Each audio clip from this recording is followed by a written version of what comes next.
잘 오셨습니다. 은혜 받으시기 바랍니다. 오늘 요한계시록 10장 말씀. 10장은 제목이 뭐죠, 여러분?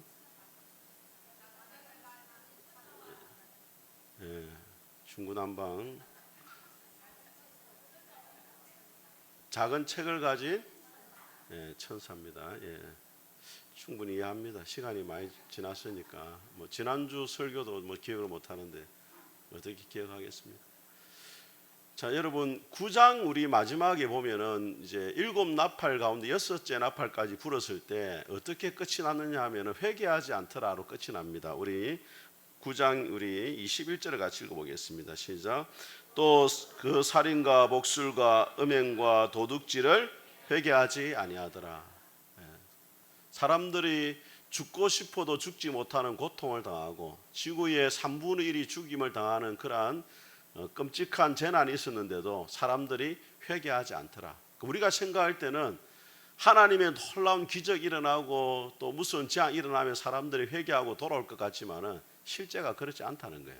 회개하는 것이 하나님의 은혜가 있어야 되는 거예요.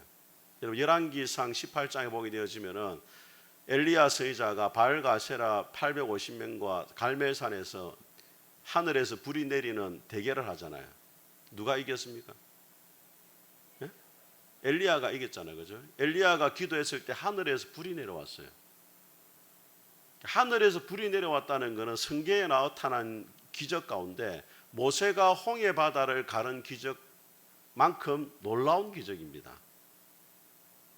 우리가 생각할 때 그러면 하늘에서 불이 내려왔으면은 진짜 하나님만이 살아계신 분이다 하고 다 회개하고 돌아올 것 같잖아, 이스라엘 백성들이. 그런데 아합의 아내 이세벨이 어떻게 했습니까? 하늘에서 불을 내리은 엘리야를 죽이려고 했어요. 회개를 안 해요. 하늘에서 불이 내리는 기적을 경험했는데도 회개를 안 하더란 말이에요. 그래서 이것을 뭘 보여주냐면 기적과 이적이 사람을 근본적으로 변화를 못 시킨다는 거예요. 그래서 이전에 성령운동이 막 한국 교회를 휩쓸고 했을 때 어떤 일이 있었냐면 금리빨 사건이 있었습니다. 집회에 참석하면은 이가 뭐로 바뀌어요? 북교회도 그런 게 있었어요. 금가루가 하늘에서 내려오고 우리 아는 사모님도 손에 금가루가 확 내려오고 이가 금리로 바뀌고 진짜 바뀌어요. 그 치과에 가보면은 원래 금리가 아닌데 금리로 바뀐 게 있다는 거예요. 실제 그런 일이 났어요. 그러면 그 일 경험하고 나면 사람들이 막 인격이 변하고 예수님을 닮아가고 막 이래야 되는데 전혀 그런 게 아니에요. 기적이 일어나도 사람이 안 바뀌어요. 그 근본적으로 뭐가 바꾸느냐? 하나님의 말씀이 바꾸는 줄 믿습니다. 그래서 오늘 10장에 보면은 작은 책을 가진 천사가 요한에게 책을 주면서 갖다 먹어버리라 하고 다시 예언해라.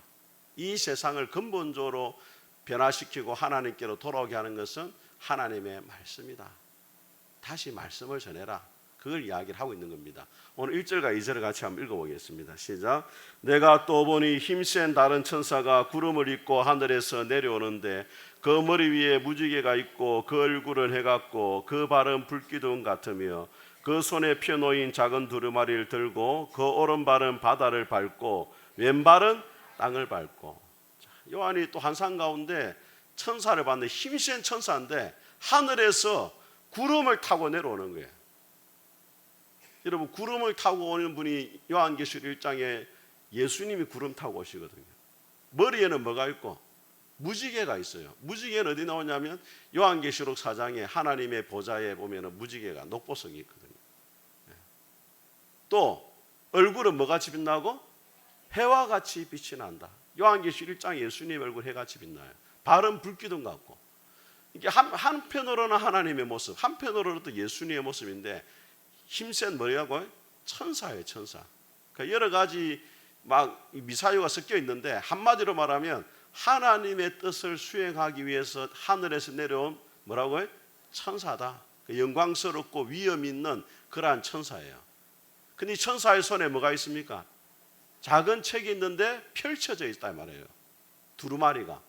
여러분 요한계시록 5장에는 이 두루마리가 봉해져 있었잖아요.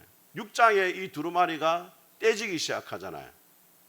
그 이제 5장에 봉해져 있던 두루마리 이제 펼쳐진 거예요. 근데 이 두루마리를 뭐라고 말하냐면 작은 두루마리라 이렇게 말해요.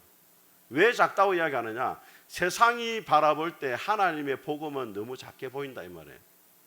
예수님이 어디에 태어났습니까? 베들레헴 마을구육관에 태어났죠. 어디 자랐습니까? 갈릴리 저 나사렛 촌에서 자랐죠. 로마 군인들의 십자가에 죽었죠. 로마 군인들에게 볼 때, 로마라는 이 거대한 나라로 볼 때 이 복음은 너무나 작게 보이는 거예요. 너무나 연약하고 초라해 보입니다. 그런데 결국에는 복음이 이겼습니까? 로마가 이겼습니까? 복음이 이겼어요, 여러분. 로마가 교회를 300년 넘게 핍박을 했거든요. 그런데 놀라운 사실은 여러분, 그 당시 어떻게 핍박했냐면 사람들을 십자가에 묶어놓고 타르를 발라가지고 불에 태워서 죽였단 말이에요. 그래서 로마시에 밤새 횃불이 타올랐다 이러거든요. 그 횃불이 사람을 죽인 거예요. 순교한 거예요. 또 우리가 잘 아는 것처럼 이 금투사들이 있는 그 원행 경기장에 기독교인들을 풀어놓고 사자들을 해가지고 죽이라고. 교회가 너무 연약해 보였습니다. 그런데 결국에는 그런 일이 있을수록 그 다음에 무엇들이 있었냐? 한 사람이 순교를 당하면 100명이 회심했다는 말이 있어요. 로마 시내에. 왜? 죽을 때 그 사람들이 비참하게 안 죽었거든요. 죽을 때 영광스러운 모습으로 죽었거든요. 하나님을 찬송하며 죽었거든.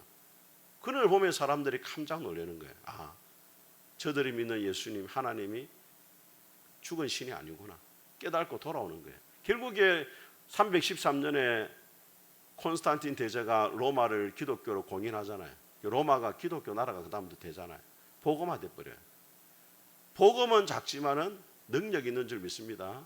힘센 천사가 오른발은 바다를 밟고 왼발은 땅을 밟았다 이렇게 되어 있어요. 자, 바다와 땅이라는 것은 온 세상을 말하는 겁니다. 성경에서 보면 온 세상을 바다와 땅으로 이야기해요. 근데 바다와 땅을 힘센 천사가 다 밟고 있다는 것은 이 모든 세상을 누가 지배하고 다스리느냐? 하나님이 지배하고 다스린다는 거예요. 로마가 세상을 통치하는 게 아니고 로마도 하나님의 발 아래에 있고 로마의 황제도 발 아래에 있고 모든 세상 나라가 하나님의 발 아래에 있는 거예요. 하나님이 다 통치하신다 이 말이에요. 그러니까 교회가 너무 초라하게 생각하는데 초라하지 마라. 너희들이 믿는 하나님은 초라한 분이 아니다. 너희들이 믿는 하나님은 바다와 땅을 밟으시고 온 세상을 통치하시고 다스리시는 분이다. 그리고 힘센 천사가 바다와 땅을 밟고 있다는 것은 뭘 말하느냐? 그가 들고 있는 복음이 온 세상에 전파되어야 된다. 그걸 말하고 있는 거예요. 그리고 온 세상을 구원하기에 충분한 복음이다. 여러분, 복음은 모든 사람을 구원하는 능력이 있는 줄 믿습니다. 예, 우리도 구원받았잖아요. 저 경남 하동군 청암면 평촌 뒤에 있는 저도 저한테까지 복음이 들어와가지고, 그죠? 예루살렘에 있는 복음이 전파돼가지고 어디까지? 하동 꼴짜기까지 들어왔어요. 온 세상을 도는 거예요. 온 세상을 구원하는 거예요. 그래서 사도 바울이 로마서 1장에 뭐라 말했느냐? 내가 복음을 부끄러워하지 아니하노니 이 복음은 모든 믿는 자에게 구원을 주신 하나님의 능력이 됨이라. 예수님이 말씀했습니다. 오직 성령이 너희에게 임하시면 너희가 권능을 받고 예루살렘과 온 유대와 사마리아와 땅끝까지 내 증인이 되라. 이 말은 예수님은 땅끝까지 모든 백성에게 구원을 주시는 능력의 주님이시고 우리가 전하는 복음이 그런 능력이 있다 이 말이에요. 그걸 오늘 이야기하고 있는 거예요. 바다와 땅을 밟고 있으면서 다시 연해라. 온 세상에 복음을 증거해라. 그 이야기를 하고 있는 겁니다. 자, 우리 3절과 4절을 읽어보겠습니다. 시작.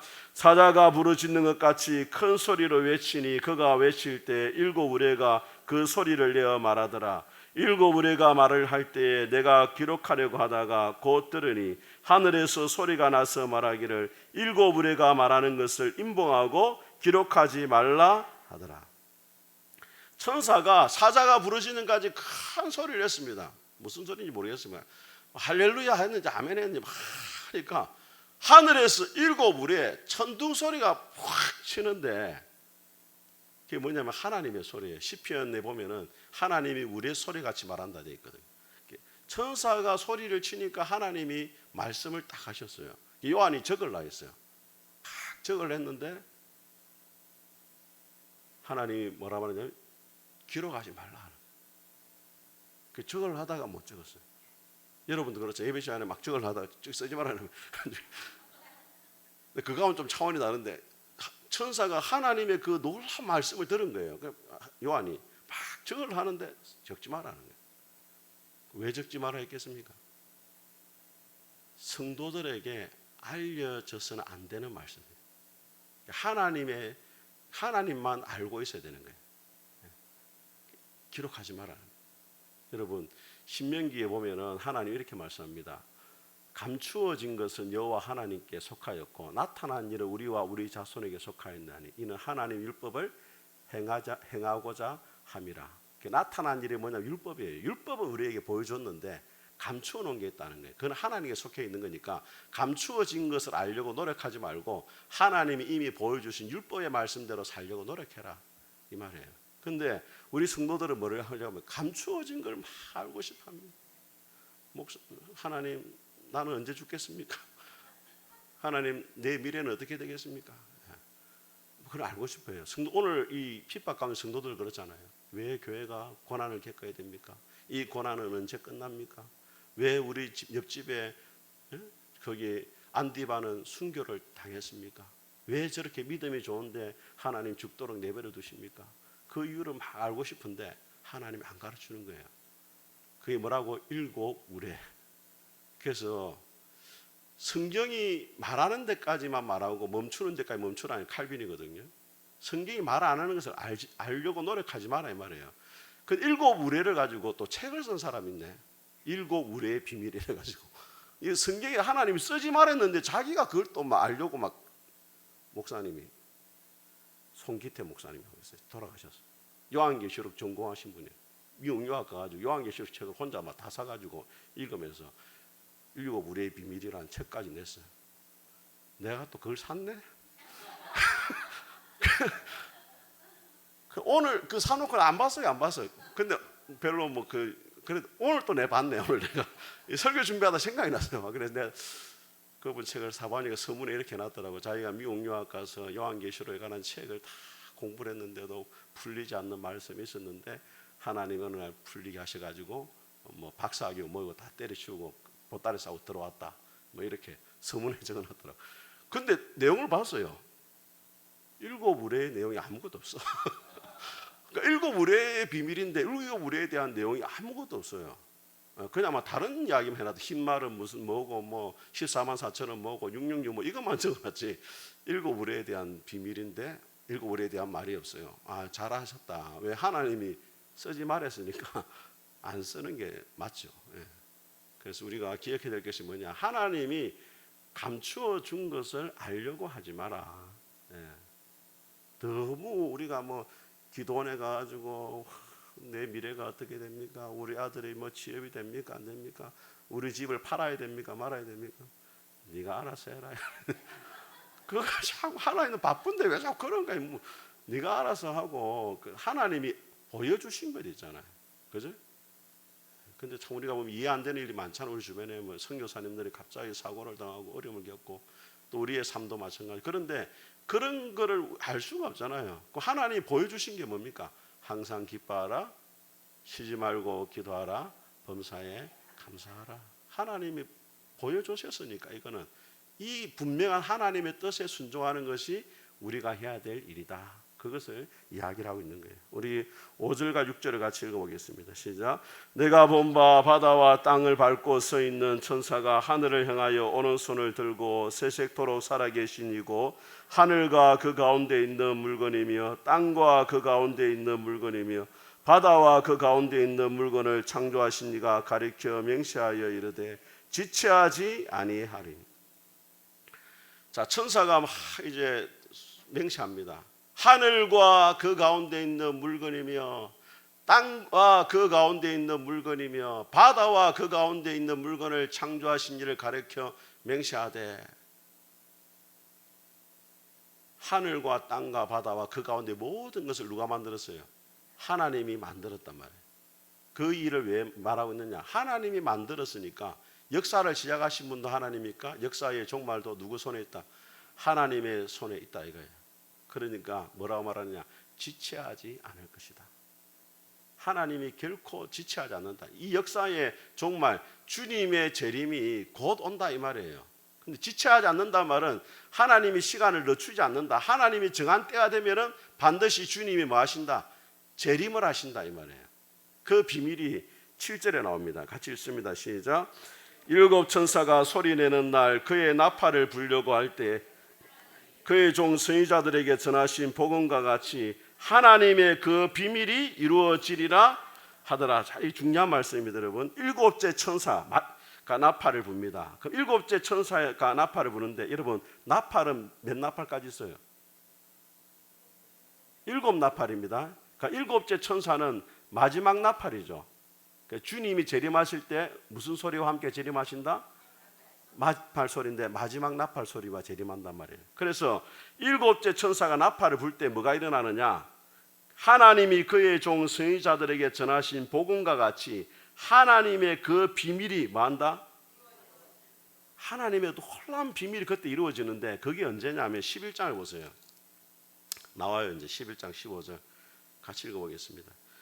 시작. 일곱째 천사가 나팔을 불매 하늘에 큰 음성들이 나서 이르되 세상 나라가 우리 주와 그의 그리스도의 나라가 되어 그가 세세토록 왕노릇 하시리로다 하니. 자, 보세요 여러분. 이게 일곱째 천사가 나팔을 불면 하나님의 놀라운 비밀이 이제 이루어지는 거예요. 근데 여러분, 이 세상 가운데 아직 밝혀지지 않는 하나님의 비밀이 뭐냐? 예수님의 재림하실 때 어떻게 일어나느냐? 이게 이제 아직 나타나지 않는 일이에요. 그죠? 예수님이 초림하셨잖아요. 십자가에 죽고 부활하셨잖아요. 복음의 비밀이 그까지는 밝혀졌어요. 근데 남아있는 복음의 비밀이 뭐냐? 예수님이 재림하실 때 일어나는 일이에요. 그때 성도들이 하늘에서 휴거가 되고 주님을 공주에 영접하고 새하늘 과시의 땅으로 가는 거예요. 그래서 11장 15절에 뭐라고 되어 있느냐? 일곱째 천사가 나팔을 불 때 이 세상 나라가 주와 그리스도의 나라가 된다. 이 세상이 이제 완전히 사라지고 새하늘과 새 땅, 주님이 완전히 통치하시는 나라가 이루어질 것이다. 그때가 언제라고요? 일곱째 천사가 나팔을 불 때 일어난다. 네. 그러니까 하나님이 일곱 우레는 하나님이 기록하지 말아 했는데 마지막 천사가 나팔을 불고 주님이 재림하실 것에 대해서는 분명히 일어날 사건이라고 알려주는 거예요. 주님이 재림하실 거고 그때가 되면 이 세상 나라가 주와 그리스도의 나라가 될 것이다. 그것을 우리에게 지금 알려주고 있는 거예요. 그 우리가 해야 될 일이 뭐냐? 주님의 날을 알려고 하지 말고 주님의 오실 날을 뭐 해야 됩니까? 준비를 해야 되잖아요. 근데 주님의 오실 날을 준비하는 것에 대해서 그 마태복음에 보면 25장에 보면은 세 가지 비유가 나와요. 24장에는 주님이 도둑같이 오신다 말하고 25장으로 넘어가면 도둑같이 오시는데 우리가 어떻게 주님의 오심을 준비해야 되느냐? 세 가지 비유가 나온단 말이에요. 첫째가 뭐냐면 열처녀의 비유예요. 그 열처녀의 비유의 핵심이 뭡니까? 신랑이 언제 올 줄 모르니까 깨어서 준비하라 이 말이죠. 두 번째 비유가 뭡니까? 달란트 비유예요. 달란트 비유의 핵심이 뭐예요? 주님이 맡겨주신 사명을 최선을 다해서 감당하라. 착하고 충성된 종이 되라. 그리고 마지막이 양과 염소의 비유예요. 내 옆에 있는 사람들을 주님을 섬기듯이 사랑하며 살아라. 이게 주님의 재림을 준비하는 세 가지입니다. 첫째는 깨어 준비하고, 그죠? 등불을 준비하고 참된 믿음을 가지고, 그 다음에 맡겨주신 하나님의 사명을 최선을 다해 감당하고, 마지막에는 뭐예요? 내 곁에 있는 사람들을 주님을 섬기듯이 사랑하고. 그게 주님의 재림을 준비하는 비결입니다. 주님의 날을 아는 게 중요한 게 아니고 주님의 날을 준비하며 살아가는 여러분 될 수 있기를 주의 이름으로 축복합니다. 자, 그 다음에 우리 8절에서 10절까지 같이 읽어보겠습니다. 시작. 하늘에서 나서 내게 들리던 음성이 또 내게 말하 이르되 내가 가서 바다와 땅을 밟고 서 있는 천사의 손에 펴놓인 두루마리를 가지라 하기로 내가 천사에게 나아가 작은 두루마리를 달라 한즉 천사가 이르되 갖다 먹어버리라. 내 배에는 쓰나 내 입에는 꿀같이 달리라 하거늘. 10절입니다. 내가 천사의 손에서 작은 두루마리를 갖다 먹어버리니 내 입에는 꿀같이 다나 먹은 후에 내 배에는 썩게 되더라. 자, 여러분, 천사가 작은 두루마리를 이제 요한에게 주면서 뭐라고 말합니까? 갖다 먹으라는 거예요. 성경은 읽는 것으로 끝나면 안 되고 뭐 해야 되나요? 먹어야 돼요. 먹는다는 것은 뭡니까? 성경과 내가 하나가 되는 거죠. 그 천사가 요한에게 먹으라 이 말은 복음과 네가 일체가 되도록 해라. 복음을 알고 그 복음대로 살아가라는 거예요. 근데 먹게 되면 어떻게 된다? 네 배에는 써나 네 입에는 뭐하다? 달다는 거예요. 여러분, 복음을 듣는 거는 달아요. 여러분, 하나님 말씀 듣는 게 답니까? 안 답니까? 예? 너무 달았으면 잠도 오고 그러잖아요.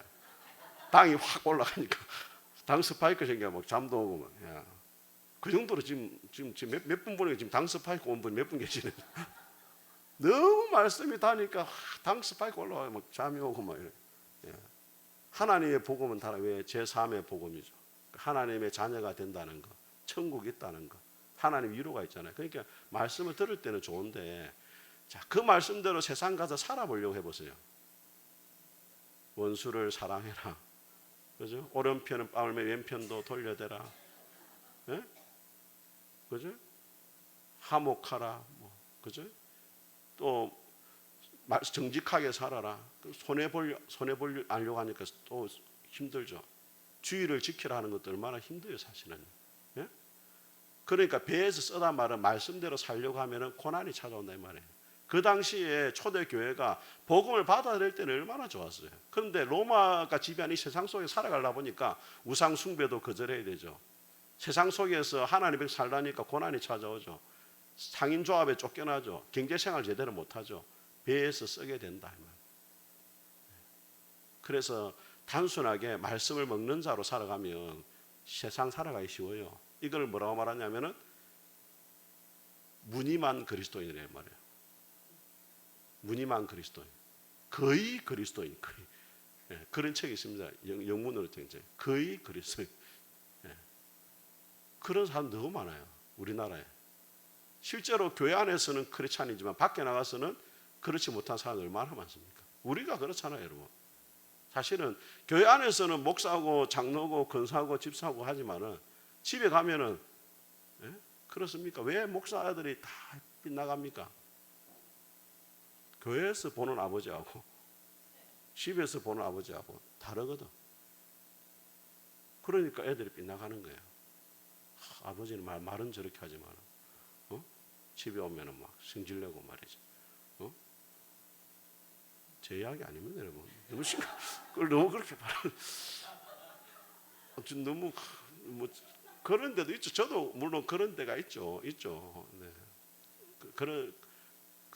사실은 또 그럴 수밖에 없어요. 왜냐하면은 목사가 말하는 것과 말하는 걸 목사의 고민이 뭐냐면은 다 그렇게 살지를 못하는데 나도 내가 이 말씀을 전할 자격이 있나 이런 생각이 든단 말이에요. 근데 목사는 어떻게 됩니까? 내가 다 살기 때문에 전하는 게 아니고 하나님이 이렇게 말씀하고 있으니까 전해야 되는 거예요. 그러다 보니까 목사의 말과 삶이 때로는 괴리가 있을 수밖에 없죠. 또 제일 가까이서 어릴 때부터 아버지를 바라보고 남편을 바라보고 했던 사람이 그렇게 우리 아내도 있잖아요. 처음에는 저를 만났을 때 아주 존경스러운 눈빛으로 바라봤어요. 전도사님 하면서 제가 공항제일교회 전도사로 3년 있었잖아요. 우리 아내가 교사 기도회를 8시에 했거든요. 8시에 기도회 하고 애들 데리러 오고 9시에 이제 예배를 드렸단 말이에요. 근데 부장 집사님하고 꼭 8시에 와가지고 기도에 참석하는 사람이 박건희 씨였어요. 3년간 유일하게. 아무 교사는 다른 교사는 디비자고 있는데 그래서 제가 충성되에게서 착하고 충성된 종아 내가 네 양을 치겠다 해가지고 지금까지 양 치고 있는 거 아니에요.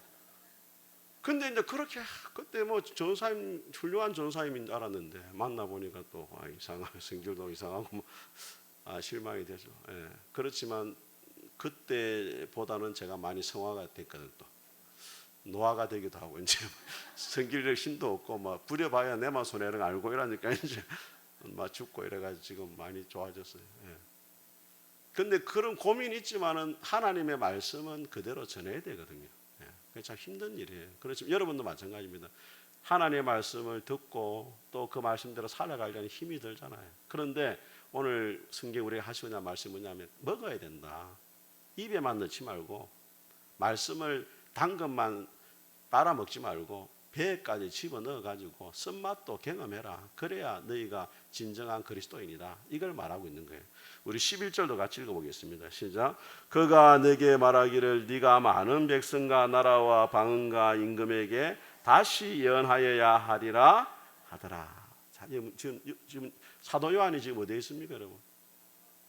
반모섬에 있잖아요. 자, 이 10장의 말씀이 왜 중요하냐면 여러분, 요한계시록을 1장부터 미래에 일어날 일로 시간적 순서로 보는 사람도 있어요. 근데 시간적 순서로 보면 안 되는 게 이게 뭐 주님 재림 직전에 일어날 일이면 갑자기 지금 10장에 누가 등장해요? 사도 요한이 등장해 버리잖아요. 시간적 순서로 말하면 10장에 요한이 나오면 안 되죠. 요한은 이미 과거의 사람인데 10장에 요한이 나와버리면 예수님 재림 직전의 일이면 요한계시록이 10장 요한이 나오면 안 되잖아요. 그럼 또 요한이 나와버리잖아요. 그러니까 요한계시록이 시간적 순서로 볼 수가 없다는 거예요. 그러니까 지금 요한이 반모섬에 왜 가 있습니까? 하나님의 말씀을 전하다가 지금 잡혀와 있는 거예요. 예언이라는 말 제가 말씀드렸잖아요. 미래에 일어날 일을 말하는 게 아닙니다. 성경의 예언은 하나님께 받아서 말하는 거예요. 그러니까 네가 말씀을 받아가지고 다시 전하라 이 말이에요. 예언이. 그 가운데는 미래에 일어날 도 있고 현재 문제를 지적하는 것도 있고 여러 가지가 있잖아요. 근데 여기서 말하는 예언은 복음입니다. 복음. 다시 복음을 전해라. 요한이 생각할 땐 그렇죠. 하나님, 내가 복음을 전하려고 하고 주를 위해 살고자 하는데 왜 내가 반모섬에 이렇게 갇혀 있어야 됩니까? 내가 죄를 짓지 않았지 않습니까? 내가 주님을 위해 살고 싶었고 복음을 전했는데 하나님의 말씀을 전한 것밖에 없는데 하나님 왜 나를 안 도와줍니까? 위기 가운데 벗어나게 해가지고 다시 교회가 있는 곳에 가서 복음을 전해야 되는데 왜 나를 여기 반모섬에 가둬가지고 복음을 못 전하게 합니까? 억울한 면이 있는 거예요. 근데 오늘 하나님이 낙심하지 말고 그래도 네가 다시 뭐 해야 된다? 복음을 전해라. 예언해야 된다. 지금 교회가 많이 위축되어 있어요. 핍박 가운데. 복음을 전하는 것 때문에 더 고난을 겪고 안디바는 순교를 당하고 이때 우리가 어떻게 되느냐? 낙심 가운데 있는데 하나님이 뭐라 말씀하냐면 다시 예언해라. 다시 세상 가운데 가서 뭘 전해라? 복음을 전해라. 왜? 세상이 하나님 앞에 돌아올 수 있는 유일한 길은 복음밖에 없다. 그래서 고린도전서 1장에 사도 바울이 이야기하죠. 세상 사람들이 보기에는 전도가 미련하게 보여도 그리스도의 십자가가 구원 얻는 능력이 됨이라. 그 바울에게 했던 주님이 오늘도 말씀하는 거예요. 요한에게 네가 지금 낙심 가운데 있는데 다시 반모섬에 나가야 될 건데 그때 복음을 전하라는 거예요. 교회도 마찬가지고 다시 복음을 전하라는 거예요. 우리도 마찬가지. 우리가 여러분 가까운 사람들에게 복음을 전하다가 얼마나 많은 멸시와 모욕을 받을 때 얼마나 많습니까? 예수 믿는 것들 하면서 막 저도 불신 가정에 있다 보니까 집에만 가면 괜히 막 저만 가면 또 교회 욕을 했었네 또. 막 정강훈 목사 욕해서 하고 막 누구 욕해서 하고 막 목사 욕해서 하고 막 교회 욕을 막 해서요. 예. 뭐 제가 아무 말 안 하죠. 제가 막. 예. 그 왜 그렇게 합니까? 예. 핍박하는 거죠. 핍박. 예. 때리지는 못하니까 말로 쫓아대는 거 아닙니까? 그때 어떤 생각이 들어요? 아유, 그래 막 너희들 알아서 막 지옥 가라 막 이렇게 하고 싶은 생각이 있지만은 오늘 주님이 뭐라는 말은 다시 예언해라. 다시 복음을 전해라. 거절당해도 복음을 전하고 낙심해도 복음을 전하고 모욕을 받아도 다시 복음을 전해라. 우리 한정수 기사님 비롯한 우리 전사님 우리 주일학교 아이들 얼마나 힘듭니까? 아이들 돌보는 게. 빛도 없이 이름도 없이 낙심하지 말고 다시 복음을 전하는 우리 모든 성도들 될 수 있기를 주의 이름으로 축복합니다. 우리 같이 한번